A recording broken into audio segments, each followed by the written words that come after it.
U.S. Army Signal Corps veteran Neil Hill. Mr. Hill, are you ready? Yes, I am. All right. Well, let's get into it then.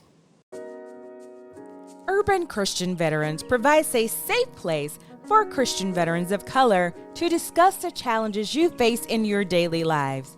Being a person of color has its challenges. Being a Christian has its challenges. Being a veteran has its challenges. All of those factors being combined makes for a unique and sometimes difficult life experience that is seldom talked about in public forums. Thank you for tuning in to the Urban Christian Veterans Podcast. Here's your host, D. Allen Rose. Thank you, Aaron, for that wonderful introduction. This is D. Allen Rose, and you are listening to the Urban Christian Veterans Podcast. So first, let me just say thank you. Thank you so much for taking the time to chat with me today. I really appreciate it for you to hang out with me on a Sunday, on a holiday weekend, 3-day weekend. I really appreciate you, man. Thank you so much. No problem. So before we get too far into this, could you tell the audience a little bit about yourself? Well, like you said, my name is Neil Hill. I grew up in Akron, Ohio. The youngest of three boys. I'm married. Been married for 29 years to my wife. We met in the military, so she's ex-military also. I have a daughter, and my daughter is now in the Air Force, and she will be eligible to retire in 5 years. I have two grandkids. I'm retired from the post office, and now I just pretty much travel and hang around my house and go to the gym right now. Okay, right on. That's cool. Man, hold on. Okay, well, so we need to talk about that because I didn't know that. So for those who are listening, you wouldn't know this, but Neil and I served in basic training together. Yes. This brother was my squad leader in basic training. So that tells you we started at the same time in the military. And for some reason, while you were just saying all those things, I'm sitting here thinking to myself, dude, you old. But we started at the same time. But I was older than y'all when we was in basic, remember. I didn't go into the military till I was 25. Well, see, and that ain't helping your case, brother. That's I'm like, wow, you no, I didn't realize, wow, it's been 30 something years. And Yes. man, and then you did a whole career in the postal service. And my son is in the Air Force as well. And so he went in, he's nowhere near ready to retire. He just went in about 3 years ago. But Right. wow, that's I'm just Yeah, tripping about that. yeah. I got a few years. I'm 1 year away from 60. Stop playing. No, No, man. man. Are you Yes. serious? Dead serious. Oh, wow. Okay, well, for all your adoring fans, they're probably as shocked as me because they know what you look like. People, And when I went to retire, people kept saying, "You're too young to retire." I said, "No, I'm not. I've wow, been around a while. I get my wow. genes from my father I because hear I you, brother. barely got any gray hair and stuff, and so I hear you, brother. yeah, Look, I'm not mad at you. I had no idea. Okay, well, right on. Blessing, brother. Blessing. You're yeah. you're a blessed dude. So okay, Thank you. so going back to the day you got out of the military, what advice would you give your younger self about how society will treat you as an urban Christian veteran? When I got out the military, I had to realize that in the military, everything was structured. And they were pretty much the same thing with a few changes every so often, but pretty much the same thing every day. When you get out, everything is on you. You got to do everything for yourself. Nobody is going to care about you. Nobody cares if you hungry. Nobody cares if you happy. Nobody cares if you sad. You got to look out for yourself. That's one thing I had to learn real quick because, like I said, when you get out, you got to plan to get out. And I took the first job I could, truck driving, and it was not for me. I did it, but it was not for me because you got to survive. You got family got to survive. You got to put food on the table, pay the bills, and like I said, in the military, you guaranteed that check once a month. Mm. That check's coming in. But when you get out, you got to hustle to get your check and stuff. So I had to get 2 jobs sometime and stuff like that. Yeah, but I tell myself, the world don't care about you like the military don't really care about you. They just using you. But the world will let you fall to the side and keep on walking. So you got to keep your steps going. You got to keep your faith. You got to be the one to motivate yourself to be a better person and be a better husband, better father, better friend each and every day. That's what you got to do. That's what I would tell myself. Do not give up. Because hard work does pay off. That's what I would tell them. Okay, so you mentioned structure. Yes. So the question I have is, when you got out of the military, did you see a difference between those that you interacted with outside, civilians versus the ones that you did when you were in?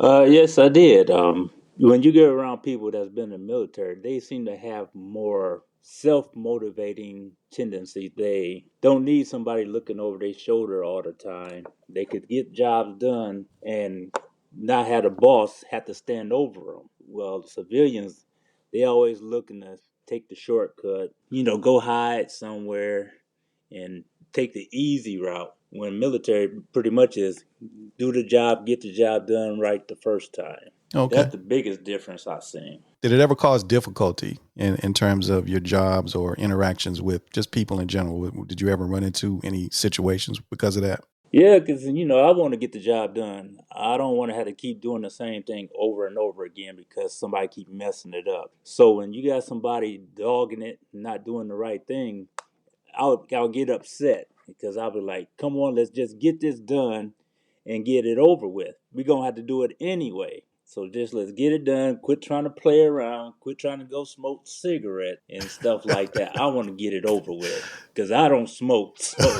I don't care about smoke breaks and stuff. I just want to get it. I like my stuff done right. Mm-hmm. So I don't want to be having to have somebody come back. Hey, this is wrong. Y'all need to go do it again. That's a waste of my time. And so that's why I don't like a lot of the civilians that do that. Mm-hmm. And so that's one of the biggest things I hated when I got out, because that's why I like to get jobs where I could work by myself. That's what I loved about the post office. I get my mail, get out on the street, and I'm by myself. I don't have to depend on nobody else but myself. Get my route done, meet new people, a lot of nice people I met when I was carrying mail. Awful lot of nice people. And my boss didn't have to, they gotta come out and check on you. That's part of their job. But he knew when he come looking for me, if I was supposed to be at this spot, I'm at this spot. I'm not down the street at the store. I'm not just driving around doing other things. I'm on my route doing my job. I don't need somebody overseeing me at every moment of the day. That's what I really enjoyed about working at the post office, because it's only me until I get back in the office. Okay. Also, in terms of the difference between, I guess, life in the military and you get out, some say that the military is kind of insulated against a lot of the things that we see out here in the civilian world, particularly things that are centered around racial issues. Right. Would you say that things were different in the military? Things were the same? Could you see a difference when you got out from when you were in? As I tell people, I had a great military career. I was blessed to have great duty stations with great people. I never experienced that. I know that somebody was racially biased against me. I never saw it, but when you get out in the world, you see it all the time and stuff. It's just the way the world is nowadays. You had thought after all these years it wouldn't still be about race when you do things, but race will always seem to be around. But yeah, my military career was pretty good. I didn't see race. But like I say, when you get out truck driving, I always tell people you hear so many racist people driving trucks. You'll be driving down the road and you hear over the CB, look at that monkey driving a truck. Oh man. You know, stuff like that. It got to the point I wouldn't turn my radio on because I didn't want to hear all this craziness going on over the radio day after day after day. And so that's why when I got off the road, I love not driving that truck no more. Mm. So, but yeah, in the real world, you run into racism all the time. It may not be blatant and straight in your face, but it's out there. Yes. Wow. So how does it make you feel, man? Just knowing that here it was, you were in the military, you served your country, you fought for people's freedom to be how they wanted to be, say what they want to say. And then here it is, you have someone come over the radio or whatever situation you might have faced and then say things like that to you, treat you that way, knowing everything that you had been through so that they could behave the way that they behave. What are your thoughts on that? You put your life on the line for this country, for them to stay at home, never served in the military, never done anything for their country, but act the way they do. It's heartbreaking. It's like, why would I want to serve for people like that? You hear people all the time talking about it's my rights.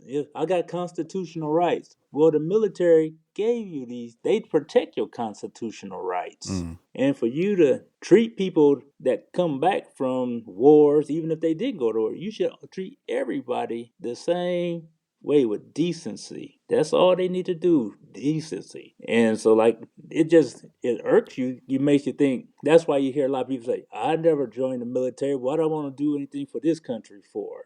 Mm. And you hear it all the time. But somebody got to step up and do the job. And even though you sitting out there protecting these racist people doing all these racist things, you still got to put it behind you and accomplish the mission. Well said. So now can you imagine, just think about the scenario that you just gave, and I'm putting myself in your shoes. I'm trying to anyway, as a truck driver listening to the radio. Someone comes on, says what you said. Right. And here it is, a military veteran went through some things, protect this person's right to do that. And then with that right, this is what they choose to do. You know what I mean? Yeah. This is yeah, they want to be all American, but they don't want to go fight for America. Get out from behind your computer. Get out from behind your rebel flag. Join the military. And if you really love America that much, join the military and get out there and show the world that you care. Put your body out there. But no, they talk a good game, but they're not gonna step out there and put their life on the line.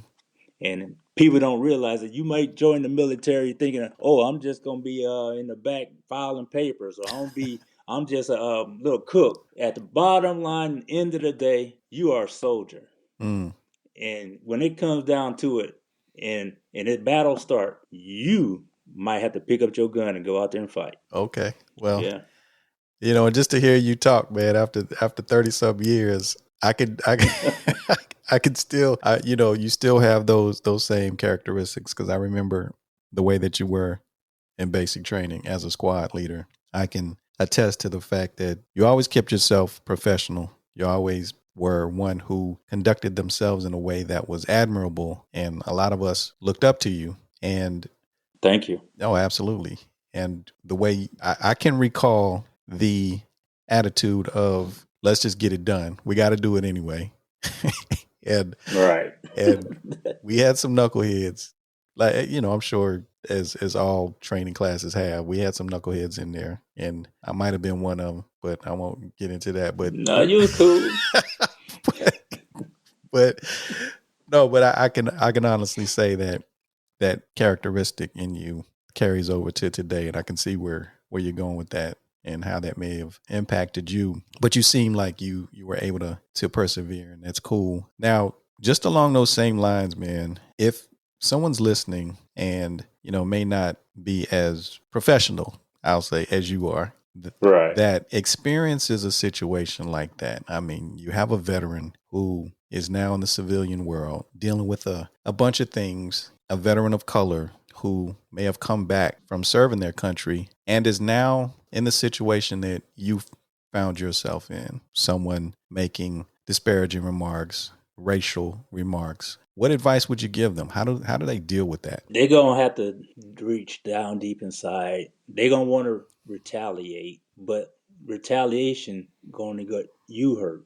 Because if the police come, they're going to see you and they're going to see them. And guess who the police coming for? Oh, wow. It ain't going to be them. You the problem automatically. Mm, We see that today.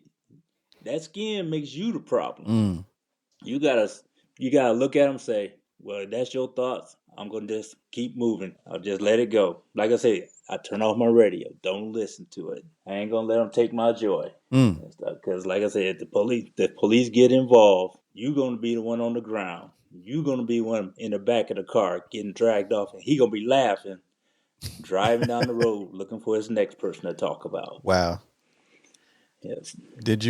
Have you ever experienced a situation like that more, I guess, face to face, meaning not necessarily on the road, over the radio, but in situations where maybe it could have been a job, I don't know, where something similar may happen and you're the one that had to sort of bite your tongue, knowing that you were the one that was going to catch the worst end of it? Well, I don't have a lot of people come challenge me because I'm over 6'2", over 200 pounds. Yeah, you're a big So, dude, man. a lot of people look at me and you a big dude. Yeah. Yeah. So a lot of people don't come up saying stuff to me to my face Mm-hmm. because I try to keep my temper under wrap, Mm-hmm. and I try not to let it get the best of me. Mm. I've been learning over the years, and I still do it. Sometimes I don't do too well at it. To just let it go. Mm. Don't let them bother you. Don't let them stress you. They make you mad. Just say, all right, you got it, and try to walk away. Mm. Because like I say, at the end of the day, like I keep saying, your color makes you the problem. Mm-hmm. And so you got to learn how to just remember, hey, I got a family. I want to get home to them, turn and walk away. It's hard, believe it. And people might say, man, he a punk. Hey, okay, yeah, I'm a punk. I'll take that. But you don't know me. Mm-hmm. Mm-hmm. And so I just let them have it. I don't have a lot of people I hang around because I just stay to myself and let them have their world. And I stay in my little world with the people where I love, my friends that I do keep close. And I try to stay as stress-free as possible. That's my secret. I feel you. Well, let me ask you this, just out of curiosity. You mentioned you have a very small circle. You don't have a lot of friends. Why do you think that is? One thing a lot of people don't know about me, I'm a very shy person. Stop it. Stop it. Like people like you, you'd be like, no. Stop it. I'm like, I am. I don't talk to people a lot. I'm trying to get out of it. I'll try to talk more to people. But like I said, growing up, I didn't talk a lot. When I joined the military, I started coming out of my shell a little bit because I had to. Mm-hmm. I didn't like talking in public. I didn't like when I had speech class, I always looked down, never looked at the audience. I don't like talking in public. And like I told you, when you asked me about this, I tried to wiggle out. I tried to wiggle out of it, but you came around and got me to do it. But yeah, the less people you have around you, the less problems you have around you. And I got a core of friends that we all grew up on the same street. It's me and my closest friend from when I was little. That's it. I have people that they're not, people call everybody friends. They're more like associates. But my core friends are the same ones I had since I was a child. Okay. But like I said, I keep my circle small. That's cool. Nothing wrong with that. And the reason why I was so persistent with getting you to come on is because there is an audience out there of individuals who are dealing with some challenges in terms of how to deal with the stresses of life as veterans, and in particular veterans of color. And I was insistent with you because you have always been one that came across to me with this ability to be able to diffuse situations. And, as I said, we had some knuckleheads. So I saw you had the ability to deal with it. And I knew you were facing pressures from above. From the drills. I knew you were facing pressures, and it's by design, right? They put some knuckleheads under you and that are going to be running around, and you're going to have to wrangle everybody together and lead us forward. So it's by design that they did that to you. But the point is, you handled it with grace.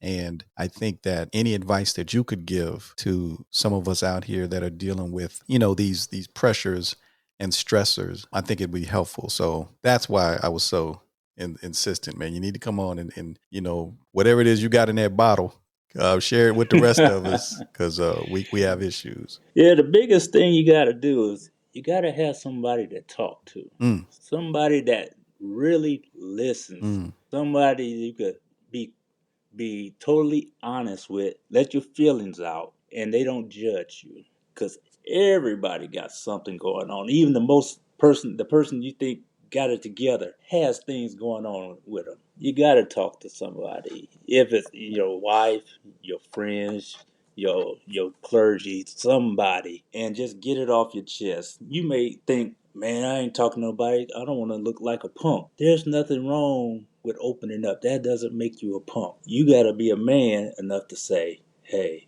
I need help too. I'm going to go talk to somebody to try to get me through this. Because the longer as you hold that in, the longer this bottle in, it's like a soda bottle. You shake it up, it's getting tighter and tighter, and sooner or later, it's going to explode. You don't want it to explode at the wrong time. It'll get you in even more trouble. So yeah, like I said, you said about the people in there, I treat them, they human. They going through this. They stressed out. A lot of them first time away from home. They don't know how to handle them. These 18, 19-year-olds, they never really had to do things for themselves. But like I said, I came in, I was 25. I have been around a little bit longer. And so I knew they were probably scared. They miss home. They not used to somebody up in their face yelling at them, telling them what to do and stuff. So you just got to give them a kind shoulder. Hey man, I know you don't want to do this. I know you're tired of them yelling at you, but it's going to be all right. He can't kill you. He can't put his hands on you. So just do what you got to do to get through this. And just keep moving forward, man. That's all you got to do, because like I said, young people nowadays, they acting all tough, yelling and screaming, but sometimes they just need somebody to listen to them. They may not have it at home, so that's what you got to do. Find an ear. That's a ear you can trust. That's good. That's what I would That's tell good them. advice. That's hard, but that's good advice. As you were talking, you mentioned your age when you went in, and we were talking before about one of the fellas that was in there that was prior service, the older fella. Right. His name just popped into my head. His name was Clark, and I don't know why it just popped into my head. His face popped into my head, and them glasses he used to wear popped into my head, Right. and the way he used to shine some boots popped into my head.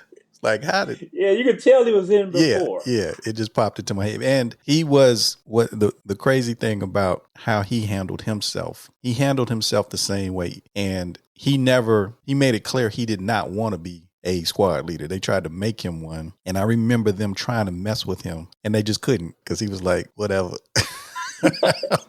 I've been here Yeah. before. I know the game. Yeah. So whatever that thing was, man, that y'all had, it's called maturity. That man. could be. That could be.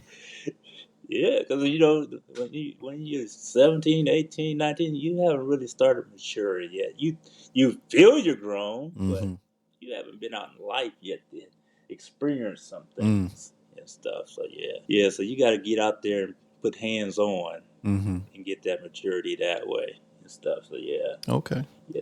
Because like I said, because Clark, he was if he could have, he would have stayed to himself. Yeah. He would have stayed to himself, but he had to be with the platoon. So yeah. Yeah. And all those little knuckleheads coming to him like, man, how you shine them boots like that? Things looking like glass. I never did get the hang of that. I was okay. I don't know how he did. No, I mean, and not to get off on a tangent, but it's one of those things where the dude sat down and showed me. He took the time to show me. And if you remember what Clark looked like outside of the military, he and I probably don't look like two that would sit down together and talk.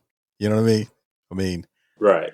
Just the racial makeup, the age difference. But the military gave us an environment that allowed us to come together.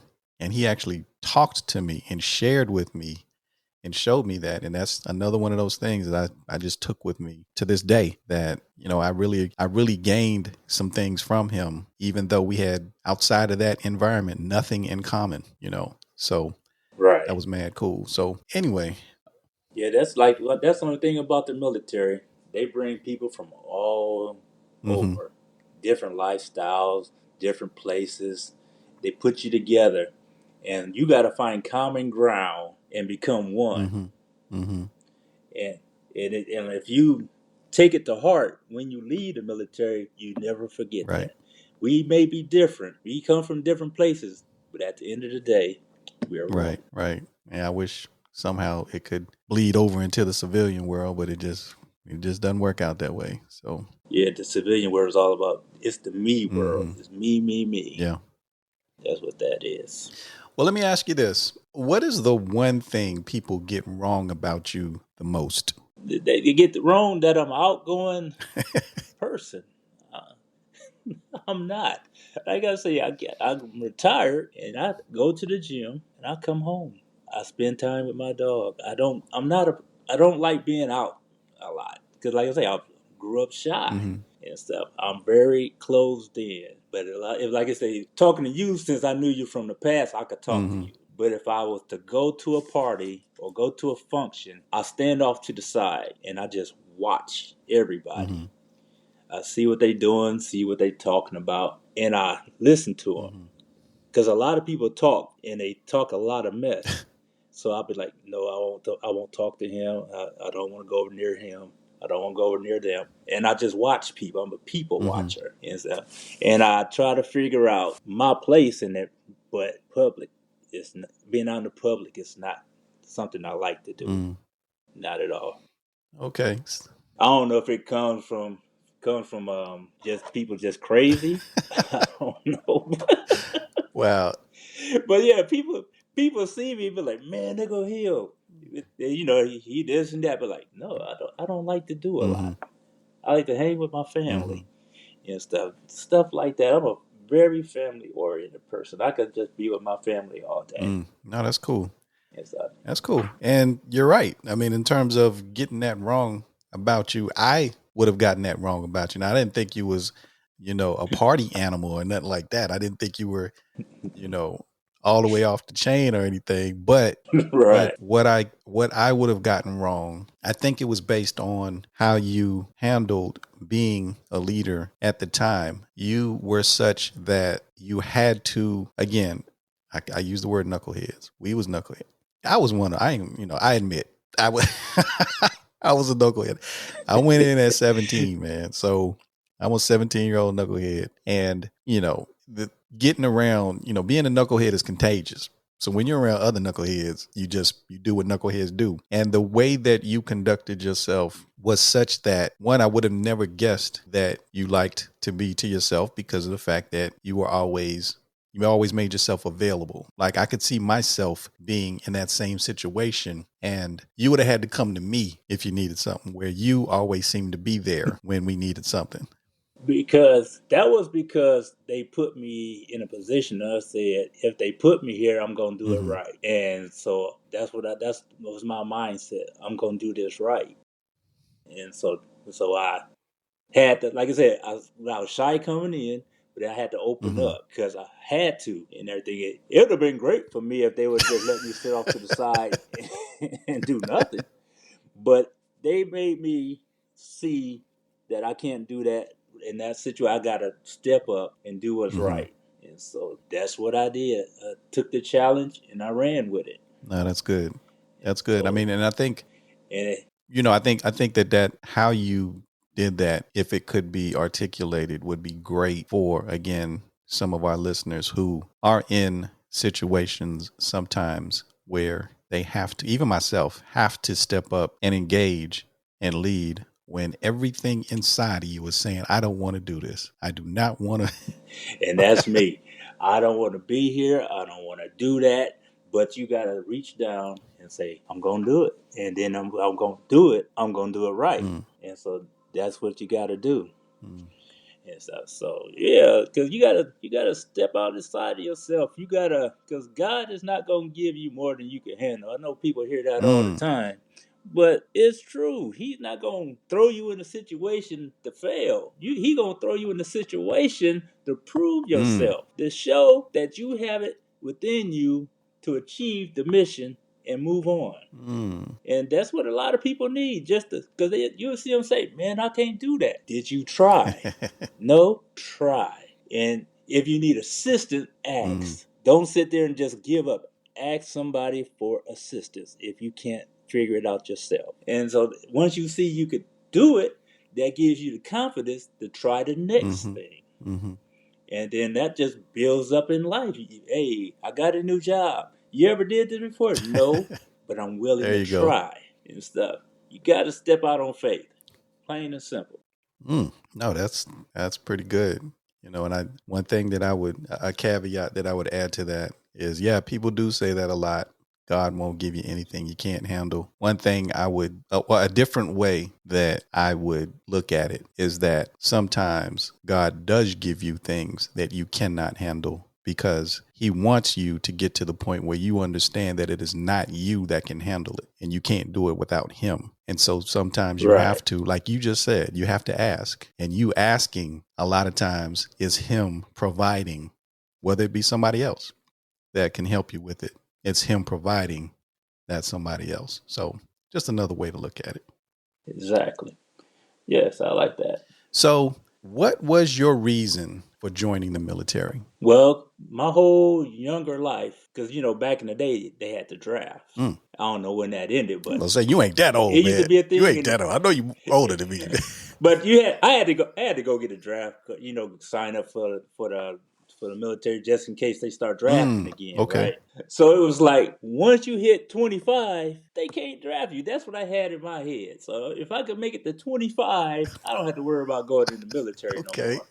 But I went to school, was in college, had grants, blew them, and they're not doing what I was supposed to do, ran out of money. And so I said, I'm going to join the military. But it was a guy that drew me to the military because he said the military saved his life. And his name was Mr. Jackson in Akron.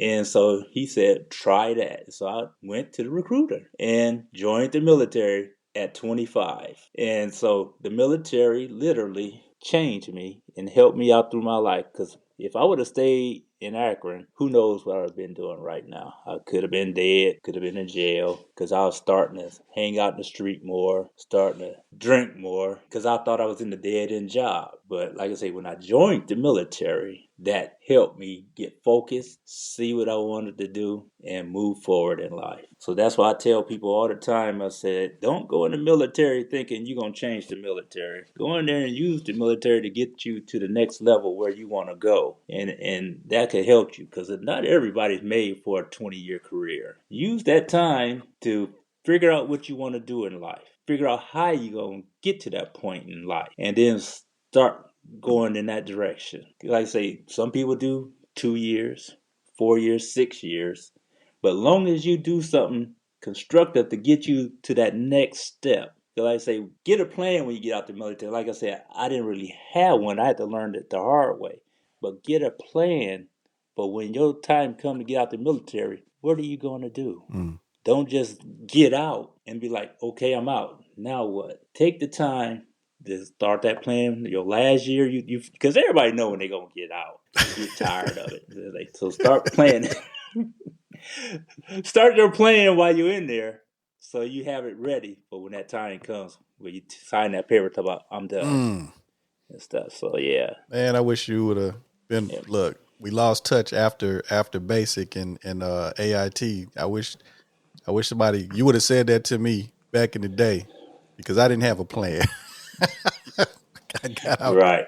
That's why, like I said, when I didn't have a plan, because I learned this the hard way. But that's why I tell people now when I see them, had that plan. Because like I said, I had to learn it the hard way, because when I got out, I had to take the first job I came across, truck driving. I would have loved to do something else, but like I said, I was married with a child, so this going to put money on the table, I'll do it. So nowadays, I tell the younger people, because, I see people all the time that's in the military or joining the military, I try to give them a little wisdom and stuff, and hopefully they'll listen. That's the same stuff I tell my daughter. I say, hey, you're going to get out one day, what you going to do? And for a while, she's young, and I say, I don't know. But finally, she's taking her college courses. She's about to graduate. She's about to get her master's too. And so that way, when she get done, she got that next step ready to go. So the military using you, use the military, get that education. Plain and simple. Okay, fair enough. So we are towards the end of this, and before we leave, I like to always ask our guests about current events. And right now, there's a whole bunch going on in the news, but we're going to focus on one particular topic, and that is the topic of the mass shootings. I understand that there's a whole bunch of other stuff going on, but we're going to focus on the mass shootings. And currently, Washington is proposing various solutions to the issue of mass shootings, such as mandatory background checks, raising the legal age for AR-style rifles, banning AR-style rifles altogether. What are your thoughts about the mass shooting situation? My thoughts is they're a terrible situation. That I don't see how anybody could be that sad or that down on themselves to grab a weapon and go shoot a whole bunch of people they don't know. I just can't understand that. I just can't fathom that. But putting the age limit on guns, taking away AR assault rifles and stuff like that, yeah, that sounds good. But if a person really wants to get a gun, they're going to find a way. There's so many illegal guns out here. But they say they trying to stop it, but they dragging their feet. They need to come together and try, at least give them put the restrictions in, put the background checks in. What is wrong with a background check? I don't care. It doesn't mess with your freedom. It doesn't mess with your rights.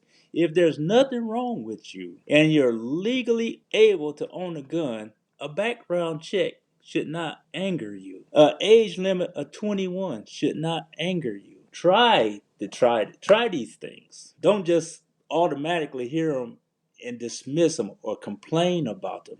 You got to give something to try. But the big problem is the NRA pushing all this money in these people's pocket. All these gun lovers don't want to give nothing to try. So if nobody want to try or nobody want to do anything, nothing will ever change. And we're going to continue to see these shootings. People continue to cry on TV and talk about how bad it is. But nobody in government, but a few people, are willing to give it a try. But at the same time, it's us Americans that's dying. Yeah, when I saw that that dude went in there and shot them kids, I thought of my grandkids. And the police standing outside.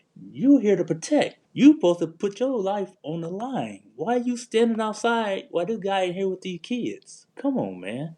That's not policing. That's not helping. Yeah, but these you got to try the laws. You got to try the things, and then you got. I don't know. You might not know. Ohio just passed a law. As long as you're 21 and can legally own a gun, you can now carry a gun without having a concealed carry training. You don't have to have no training. You don't have to tell the police that you have a gun no more. You could just go out, buy a gun, and carry it around on you. How is this helping? Because now, if you make somebody mad, what they gonna do? Pull out their gun. Nobody fights no more. Everybody gonna just start pulling out their gun. I felt threatened, so I shot him. Yeah, they gotta do better. They definitely gotta do better. Well, I appreciate that. And no, I did not know Ohio did that, but and I'm quite sure the police can't like it, because every time they pull over a car now, dude can have a gun. He don't have to, like, when I got a concealed carry, and if they pull me over, I have to show my ID, all the stuff they ask for, and I have to show them my concealed carry card. And if I have my gun, I have to say I have a gun in the car, or I have to say I'm not carrying today. I don't have my gun with me today. That helps them know, they safe. But now I could carry my gun in my car. Police pull me over. I don't have to say a word to him. That's one crazy law I can't get behind. I just and the not training part. You know how many idiots out there when they pull their gun out, first thing they do is put the finger on the trigger. That's how accidents happen. Well, let me just say that I didn't know about Ohio, but I do know about Georgia, and Georgia just passed that same law about a couple months ago. So where I had to jump through hoops to get a concealed carry permit, it is no longer needed. So exactly. That's like they want to put guns in school. Give a teacher a gun. Oh, all they need is 1 month training. Don't they know kids go through the teacher's desk? Don't they know kids find the teacher's purse? What if one of them kids get the gun? I don't like guns in school like that. That's not the answer. The teacher's not there to carry a gun. The teacher is there to teach, and they having hard enough trouble as it is. Well, maybe one day we can have the discussion about that deeper, because I think I'm a practical dude, and when I try to think through stuff like that, I understand the original intent of the concealed carry permit. Go through a background check, but then when you ask the question, for what? So that people can make sure that your background doesn't have anything in it that raises a flag that says perhaps you should not be able to carry a weapon concealed. I get that. I get the original intent, and understand I am not a what's the word? I'm not a gun fanatic by any means. I have one or 7, but that's not the point. The point is, the point is, I'm not. I would gladly, if it were, if everybody had to give them up, it's not gonna, I'm like, okay, here, give me my money back though. But here. Now, but I'm practical. And when I think about the intent of the law, I don't know that having concealed carry permits were making much of a difference, because so the difference between someone who has a permit and someone who doesn't, the end result is the same when it comes to law enforcement or when it comes to citizens on the street. Either way it goes, you can't see the weapon in it's concealed. So when you get all into, well, this person shouldn't have one versus this one should, the issue was concealment. It wasn't owning. In other words, if you shouldn't have one to be able to conceal it, you probably shouldn't have one to be able to own it. So the conceal part is what the law was addressing. And I get saying, let's do away with that, because that part even going through the concealed carry permit process felt like red tape that was unnecessary. To be honest, I'm just putting it out there. If you want to, I just like that they make you go through training. They teach you about the gun. You have a little more understanding instead of just somebody going out there to the gun store, buying a gun and then walking out with it. You guys probably had that law in Georgia. That was never the case. Like, you can get the permit without having training. You know what I mean? Like, it made no sense. Like, why are we doing this? Oh yeah, we had to go through training. So I understood getting rid of the need for it because it wasn't really addressing the true issue of the person who has it versus the person who doesn't, not whether you can conceal it or not. You know what I mean? Those to me are two different issues. Right. But anyway, as I said, that's a debate that it's gonna rage on forever. Actually, yeah, that's crazy. But listen, man, we have come to the end of our time. I have thoroughly enjoyed this, and it is so good to see you after 30-something years of to hang out with you. Yeah, like I said, the one person when Facebook came out. At first, I didn't get on, but when I did get on, you were one of the first people I started looking for. The knucklehead. Yeah, and I wish I would have been on Facebook. I don't even know if it's around when I lived in Georgia, because we were funny with it. We talked and we lived right around the corner this whole time. Yeah, didn't even know it. It would have been cool. So you could have told me to have a plan and all that, and I wouldn't have just bounced without a plan.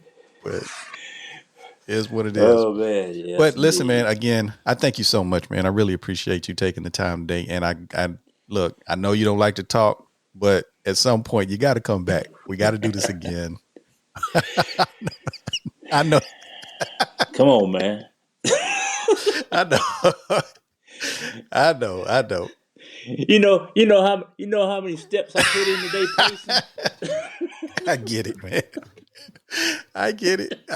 Look, my wife kept saying, "What are you doing?" Nothing. Well, yeah, I get it. I know a lot of people don't like to. No, but you're helping me, because there's a lot of people I reached out to who told me the same thing. Look, I'm not really the one to do this talking. I'm not really, this, that, and the other. The thing is this, man, I'm trying to get us to a point where the issues that you raised, there are other people going through the same thing.